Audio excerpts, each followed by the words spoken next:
हाँ ये रिंग अच्छी है, बीवी को पसंद भी आ जाएगी। अरे यस सर, आपकी चॉइस बहुत अच्छी है और ये डिजाइन भी नया है। डिजाइन नया है वो तो ठीक है, लेकिन सोने की प्योरिटी का प्रूफ कहाँ मिलेगा? बनिए एक जागरूक ग्राहक, आज ही डाउनलोड कीजिए BIS केयर ऐप। सोना खरीदने से पहले BIS केयर ऐप पर HUID कोड अवश्य वेरीफाई करें। नमस्कार, ये आकाशवाणी चंडीगढ़ है। अब आप प्रतिका से प्रादेशिक समाचार सुनिए।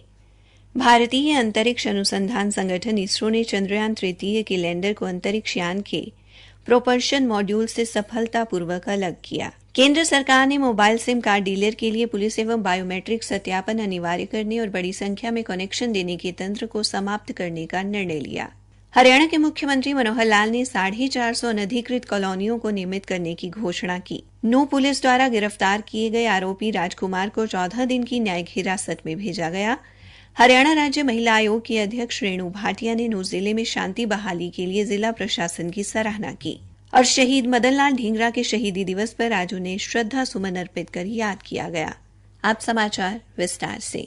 भारतीय अंतरिक्ष अनुसंधान संगठन इसरो ने आज चंद्रयान तृतीय के लैंडर को यान के प्रोपल्शन मॉड्यूल से अलग करने में सफलता हासिल की। अब लैंडर चंद्रमा की सतह तक शेष यात्रा स्वतंत्र रूप से मुकम्मल करेगा। लैंडर विक्रम और रोवर प्रज्ञान के 23 अगस्त को चंद्रमा पर उतरने की संभावना है। प्रोपल्शन मॉड्यूल से लैंडर मॉड्यूल का अलग होना सॉफ्ट लैंडिंग से पहले की प्रक्रिया के पूरा होने का प्रतीक है। उल्लेखनीय है कि सुरक्षित एवं सॉफ्ट लैंडिंग, चंद्रमा की सतह पर रोवर का घूमना और वैज्ञानिक प्रयोगों का प्रदर्शन करना चंद्रयान तृतीय मिशन का मुख्य उद्देश्य है। केंद्र सरकार ने मोबाइल सिम कार्ड डीलर के लिए पुलिस और बायोमेट्रिक सत्यापन अनिवार्य करने और बड़ी संख्या में कनेक्शन देने के तंत्र को समाप्त करने का निर्णय लिया है। आज नई दिल्ली में मीडिया को संबोधित करते हुए संचार मंत्री अश्विनी वैष्णव ने कहा कि सिम की बिक्री करने वाले डीलर के लिए भी पंजीकरण अनिवार्य होगा। उन्होंने कहा कि यह कदम साइबर धोखाधड़ी, ठगी के लिए की जाने वाली कॉल्स पर नियंत्रण करने और उपभोक्ताओं की सुरक्षा के लिए उठाए गए हैं। संचार साथी पोर्टल के बारे में चर्चा करते हुए मंत्री ने बताया कि धोखाधड़ी करने वाले 52 लाख कनेक्शन की पहचान कर उन्हें निष्क्रिय किया गया है और 67,000 सिम कार्ड डीलर काली सूची में डाले गए हैं। उन्होंने बताया कि 66,000 व्हाट्सएप खाते और 8 लाख वॉलेट खाते ब्लॉक किए गए हैं। हरियाणा के मुख्यमंत्री मनोहर लाल ने 450 अनधिकृत कॉलोनियों को नियमित करने की घोषणा की है। उन्होंने कहा कि यह परिवर्तनकारी निर्णय शहरी विकास, नागरिकों की जरूरतों को पूरा करने और संगठित व व्यवस्थित शहरीकरण को बढ़ावा देने के प्रति सरकार की प्रतिबद्धता को दर्शाता है। मुख्यमंत्री आज चंडीगढ़ में एक पत्रकार वार्ता को संबोधित कर रहे थे। उन्होंने कहा कि इन 450 कॉलोनियों में नगर एवं ग्राम आयोजना विभाग की 239 कॉलोनियां तथा शहरी स्थानीय निकाय विभाग की 211 कॉलोनियां शामिल हैं। उन्होंने कहा कि इन कॉलोनियों में पहली बार उन अनधिकृत कॉलोनियों को भी नियमित किया गया है जो पालिका क्षेत्र के बाहर स्थित हैं और नगर एवं ग्राम आयोजना विभाग के अंतर्गत आती हैं। उन्होंने बताया कि ऐसी कॉलोनियों में मूलभूत विकास कार्यों हेतु 500 करोड़ रुपए का प्रावधान किया गया है। मुख्यमंत्री ने कहा कि जो कॉलोनियां पालिका क्षेत्र से बाहर पड़ती हैं उनके विकास कार्य हरियाणा ग्रामीण विकास प्राधिकरण द्वारा किए जाएंगे। पालिका के भीतर स्थित कॉलोनियों के विकास कार्य संबंधित नगर पालिका द्वारा किए जाएंगे। श्री मनोहर लाल ने कहा कि इन कॉलोनियों को मिलाकर सरकार द्वारा वर्ष 2014 से अब तक कुल 1135 अनधिकृत कॉलोनियां निर्मित की गई हैं।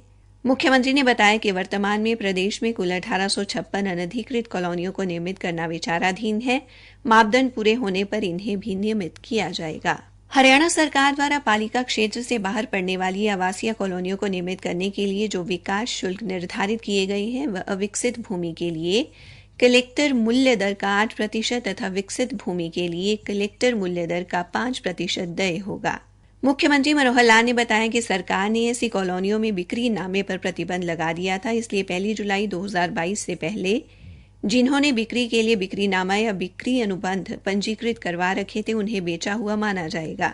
मुख्यमंत्री ने कहा कि अनधिकृत कॉलोनियों को नियमित करने के लिए भी शर्त थी कि ऐसी कॉलोनियों में रेजिडेंट वेलफेयर एसोसिएशन बनाकर एसोसिएशन द्वारा नियमित करने के लिए आवेदन किया जाएगा, लेकिन नागरिक कल्याण समिति या तो बन नहीं पाई या पंजीकृत नहीं हो सकी। इसलिए सरकार ने निर्णय लिया है कि कॉलोनी के कम से कम 5 निवासियों द्वारा भी यदि कॉलोनी को नियमित करने के लिए आवेदन प्रस्तुत किया जाता है, उन आवेदनों पर भी विचार किया जाएगा।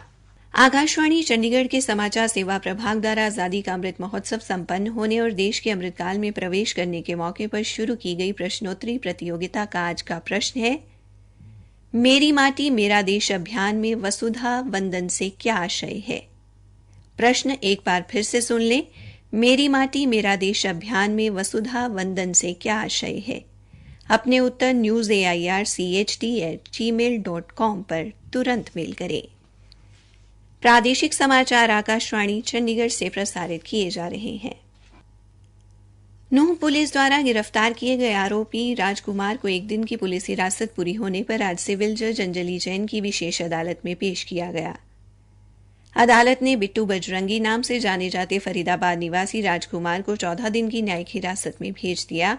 उसे फरीदाबाद की नीमका जेल भेजा गया है क्योंकि उसके वकील ने अदालत में कहा था कि नूंह जेल में बिट्टू बजरंगी की जान को खतरा हो सकता है।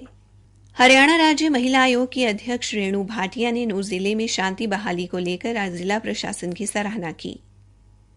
नूंह में उपायुक्त धीरेन्द्र खड़गटा तथा पुलिस अधीक्षक नरेंद्र बिजारनिया के साथ बैठक में श्रीमती भाटिया ने कहा कि किसी के साथ भी अन्याय नहीं होना चाहिए और जिला प्रशासन इसी प्रकार आमजन एवं शांति समितियों के साथ मिलकर लोगों में विश्वास बहाली करने के लिए काम करे। प्रशासन द्वारा उन्हें अब तक गिरफ्तार किए गए लोगों और किए गए सुरक्षा प्रबंधों की जानकारी दी गई। श्रीमती भाटिया ने उन्हें कहा कि महिलाओं तथा बच्चों के मन में किसी तरह का अविश्वास पैदा न हो, यह सुनिश्चित किया जाना जरूरी है।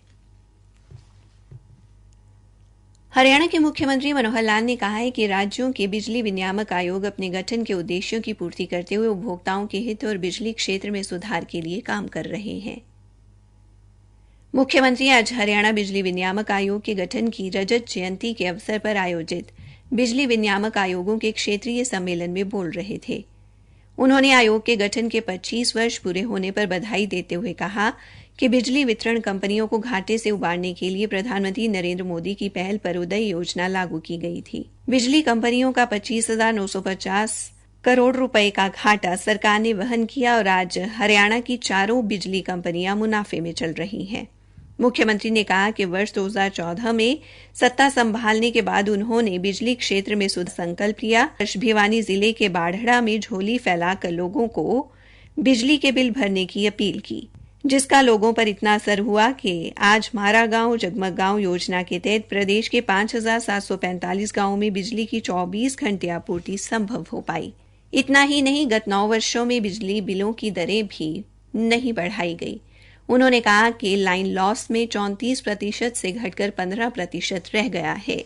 हरियाणा में आज शहीद मदन लाल ढींगरा के शहीदी दिवस पर उन्हें श्रद्धा सुमन अर्पित किए गए। पलवल में अमरवीर मदन लाल ढींगरा के शहीदी दिवस पर आयोजित कार्यक्रम की अध्यक्षता शहीद ढींगरा वेलफेयर सोसाइटी के प्रधान लव कुमार ढींगरा ने की। कार्यक्रम के दौरान शहीद के चित्र पर पुष्प एवं माल्यार्पण कर उन्हें नमन किया गया और उनके जीवन को चरितार्थ करती 18 मिनट की लघु फिल्म भी दिखाई गई। राष्ट्रीय गान के उपरांत उनकी याद में पौधारोपण भी किया गया। भिवानी के नेहरू पार्क के निकट पंचनंद युवा समिति द्वारा शहीद की प्रतिमा पर पुष्प अर्पित किए गए। भिवानी के विद्यानगर स्थित पंडित गणपत राय धर्मशाला में भी विभिन्न संगठनों के प्रतिनिधियों ने शहीद मदन लाल ढींगरा के चित्र पर पुष्प अर्पित कर उन्हें नमन किया। कैथल जिले के गुहला चीका से विधायक ईश्वर सिंह ने आज कहा कि सीवन में 21 करोड़ 61 लाख रुपए से अधिक की राशि से नए सामुदायिक स्वास्थ्य केंद्र भवन का निर्माण कराया जाएगा, जिसके लिए प्रशासनिक स्वीकृति मिल गई है। इसी के साथ ये समाचार बुलेटिन समाप्त हुआ।